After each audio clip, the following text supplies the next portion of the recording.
ডিপার্টমেন্টের চাহিদা বিশ্ববিদ্যালয়ের জন্মলগ্নে যেমন ছিল সেরকম নেই, এটি স্বাভাবিক মনে হতে পারে, কিন্তু ওল্ড ইজ গোল্ড আমরা অলওয়েজ বলি।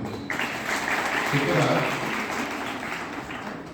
বিশ্ববিদ্যালয়ের প্রথম দিকে যে সাবজেক্টগুলো আছে সেগুলোকে বাদ দিয়ে সেগুলিকে কোনোভাবে অবহেলা করে বিশ্ববিদ্যালয় অগ্রসর হওয়ার সুযোগ নেই।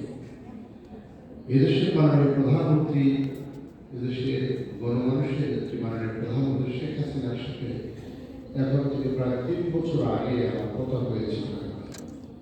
বিশেষ করে এই যে ল্যাঙ্গুয়েজের যে সাবজেক্টগুলো আছে এই সাবজেক্টগুলো সম্পর্কে তখন আমি পুরো উপাচার্য নয়, আমি তখন শিক্ষক সমিতির সভাপতি। প্রাসঙ্গিকভাবে আলোচনায় এই বিষয়গুলো এসছে।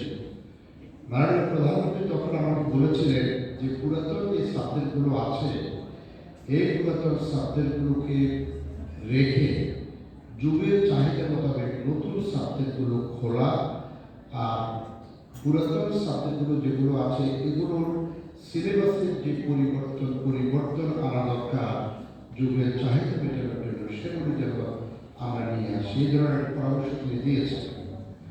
আমি বেশ কয়েকটি ডিপার্টমেন্ট আমি এই কথাগুলো বলেছি যে আমাদের লক্ষ্য হল শিক্ষার্থীদের মনন, মেধা এবং প্রজ্ঞা যেমন বিকশিত করা।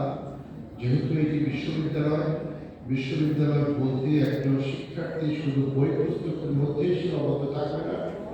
বিশ্ববিদ্যালয়ের শিক্ষার্থী মানে সে একটি ভূখণ্ডের, একটি বিশ্ববিদ্যালয়ের, একটি অঞ্চলের শিক্ষার্থী, সে একটি জনপদের শিক্ষার্থী নয়, সমস্ত পৃথিবীর যে পৃথিবীতে সে তার জায়গা করে নেবে।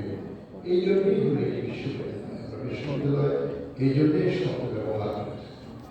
আমাদের শিক্ষার্থীরা তাদের জন্য যুগের চাহিদা অনুযায়ী প্রত্যেকটি সাবজেক্ট তাদের সিলেবাস পরিবর্তন করা দরকার। আজকে আমি কম্পিউটার সায়েন্স অ্যান্ড ইঞ্জিনিয়ারিং ডিপার্টমেন্টের শিক্ষকদের সাথে কথা বলছি। তাদের উপর আমি উপদেশ দিয়েছিলাম, বলেছিলাম যে এখন যে দ্রুতগতিতে পৃথিবীর পরিবর্তন হচ্ছে, প্রতিদিনে আমরা নতুন নতুন ডিভাইস আসছে, নতুন ইনস্ট্রুমেন্ট আছে, পৃথিবীর নতুনভাবে আমরা প্রতিদিনে আমরা দেখছি নতুন নতুন কোম্পানি নতুন নতুন ধারণা নিয়ে আসছে।